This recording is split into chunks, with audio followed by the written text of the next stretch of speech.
What if the reason you don't like yourself is because you've never actually met yourself? Not the version of you shaped by society or pressure or fear, but the real you underneath all of that noise. Most of us never slow down long enough to actually meet that version. We're too busy performing or perfecting or numbing. But at the beginning of this year, I finally slowed down for 10 days of silence at a Vipassana meditation retreat, followed by 2 hours of meditation every day since. Hey, I'm Tracy, and this video is about what I discovered in all of those hours of silence. I'm going to share the 5 lessons that helped me finally see myself and actually like who I found. Lesson number 1: discomfort won't destroy you, but avoiding it might. For most of my life, I didn't know how to sit with emotional discomfort. And I'm not just talking about the big, overwhelming feelings, but the everyday small ones too. Simple things like minor frustrations or loneliness or boredom or insecurities. The second that they crept in, I was reaching for something to make them go away. Now, my numb of choice was usually snacks and wine and some really good bad reality TV. And in the moment, it felt like self soothing, but it was actually self abandonment. Avoiding didn't make anything better long term because each time I numbed my feelings, it just added more stress, more second guessing, more nights lying awake wondering what is wrong with me. I was convinced that I just sucked and had no willpower. But at the retreat, there was no more avoiding. There was no phone and no noise and no one to distract me from myself. Just hours of stillness. And suddenly, everything I had been shoving down for years started rising to the surface. Old fears and regrets and deep grief and repressed memories, if you name it, it came up. And at first, it was unbearably overwhelming. There were moments where I genuinely didn't think that I could handle it. My mind was wanting to run and to numb like it always had, but there was nowhere to go and there was nowhere to hide. The funny thing is, though, when I finally stopped fighting the feelings and just let them come, their intensity started to fade. It felt like a slow unraveling, like my body was like releasing emotions that I didn't even know that I had been holding on to. I cried through 3 separate meditations, like full body silent sobs, and I felt intense anger and I wanted to chuck my cushion across the room. And at one point I even had to hold back laughter. It was kind of strange, but also kind of beautiful. Like my nervous system was finally exhaling. And afterward, I felt so much lighter and more present than I had felt in a really, really long time. I used to think my coping mechanisms were helping me avoid pain, but all they really helped me avoid was myself. And now that I've stopped trying to escape every uncomfortable feeling, I've learned that I can sit with hard things and still like who I am. Discomfort won't destroy you, but avoiding it might. Because it's not the discomfort that makes you feel broken, it's the disconnection from yourself that does. Lesson number 2: you're not the problem. You're just not where you're meant to be yet. Over the years, there was this certain disdain I started to develop for myself, and I didn't even realize it at first because it's dressed up as being responsible. And maybe you can relate. We stay in jobs that look good on paper, but drain the life out of us. We choose stability over curiosity, and we pursue the path that makes sense to others, but not us. We say yes to the promotion, to the mortgage, to the relationship, because it's what we're supposed to want. We tell ourselves that it's smart and practical, the adulting thing to do, even when there is some quiet part of us whispering or screaming, in my case, this isn't it. And for most of my adult life, I've been ignoring that voice and trying to thrive in a life that didn't fit me and blaming myself for not being happy with it. I have wished so hard that I could just be normal and be content with a 9 to 5 job and settling down and that ever elusive white picket fence. But in the silence of meditation with no roles to play and no one there to impress, I finally saw myself clearly. And I realized I didn't want any of that. And that is okay. Instead, I saw all of my actual wants that I've ignored over the years and all of the dreams that I've brushed off as unrealistic.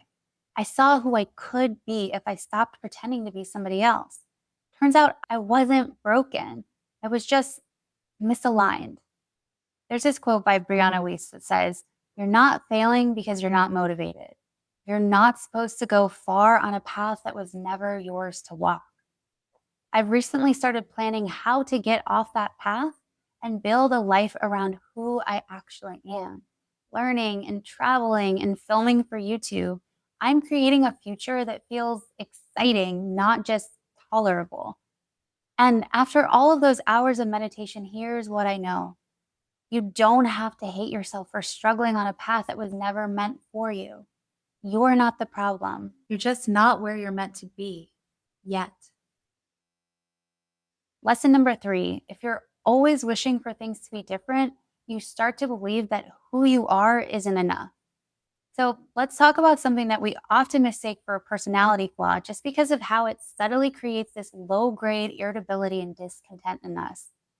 It's that constant craving for something, like you're always just one step away from feeling okay, but never quite there.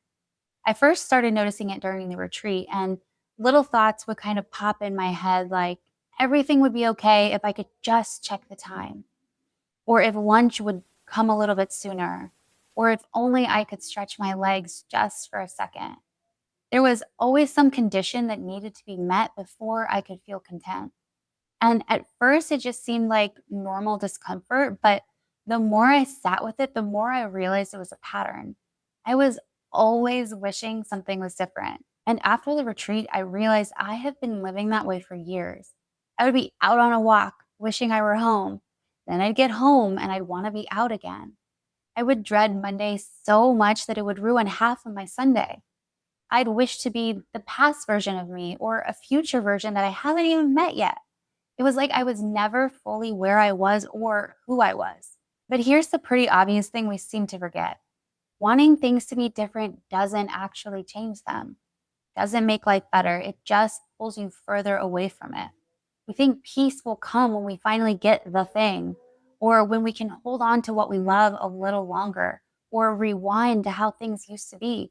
But that craving pulls us out of the present, and the more we abandon the moment, the more we abandon ourselves. Through meditation, I started to notice when my mind wandered to what's next and how to return to what's here. Because if you're always wishing for things to be different, you start to believe that who you are right now isn't enough. And you can't get to know or love yourself if you're constantly trying to escape where and who you are. Lesson number 4: letting go of old stories makes space for the real you to show up. So let me tell you about a moment that completely caught me off guard. I was on a nature walk during the retreat when out of nowhere this thought hit me: start a YouTube channel. And I literally laughed at the idea of me being on camera. And I tried to brush it off, but the thought kept circling back. And eventually, I think somewhere around hour 75, this defiant little question came up: why not me? And it wasn't in like a cocky way, it was more in this curious, what if I actually could kind of way. And that question cracked something wide open because up until that point, I hadn't realized how much of my life and how much of my self image was being shaped by these stories that I had never even questioned. Stories shaped by past experiences and old wounds or things that other people once told me. Stories like, I'm not creative, I'm too shy, I'm not pretty enough or thin enough or anything enough. I'm not someone who gets to live a life of freedom and abundance. And I didn't just believe those stories, I built an entire identity around them. And over time, I confused that identity with who I really was. So, of course, I didn't like myself. I wasn't even seeing myself. I was seeing a collection of old beliefs and inherited fears and secondhand rules. And maybe you've got stories like that too, that you're not artistic or brave or lovable, that your best years are behind you, that people like you don't get to live lives like that. But what if that story isn't true? What if it's just something you picked up from a parent or a teacher or an outdated system and you've just been dragging it around like it's yours? You don't have to keep living by stories that were never yours. And the moment that you question them, even just once, you give a different version of yourself a chance to exist. And that version might be way more capable and worthy and likable than you ever let yourself believe. Lesson number 5: not every sensation is a sign that something's wrong.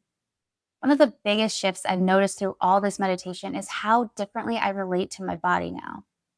For most of my life, I didn't feel at home in it. And every flutter or twinge, every flicker of sensation, it all felt like a warning sign. And I would go searching for a reason. Like, what did I forget? Or who did I offend? Did I mess something up? And once I decided on a story to explain the feeling, the sensation would only grow. And then more stories would pile on top of it. And just like that, I was spiraling with full blown anxiety. I didn't understand what was happening in my body, so I decided that it meant that something was wrong with me. But through all of this meditation and sitting with myself with no distractions, I started to notice the exact moment that a sensation would arise. And without reacting to it, I'd also watch it fade. Not every time, but enough to start to see the pattern. And that was huge for me because it taught me that most of the time, the sensation isn't actually the issue. It's the story we add on top of it. It's the meaning that we give it that turns it into anxiety. And now, even off the cushion, I can feel something stir in my body. And instead of spiraling, I can just pause and notice it and breathe through it and let it pass without making it mean something is wrong with me. You can't get to know, trust, and love yourself if every little sensation sends you into a panic. Sensations are just that, sensations, energy passing through. Let them come and let them go. You don't have to fight yourself to find yourself. Now, these lessons didn't come all at once. They came slowly in the silence and in the discomfort and in the small choices I started making differently. After 300 hours of meditation, I didn't find a new version of me. I found the one that had been there all along, buried underneath the noise. And it turns out I actually like her. You don't need 300 hours of silence to find that, though. Just a moment, a pause, a willingness to look a little closer. And you might be surprised who has been there all along. And just know if you're still learning how to like yourself, you're not alone.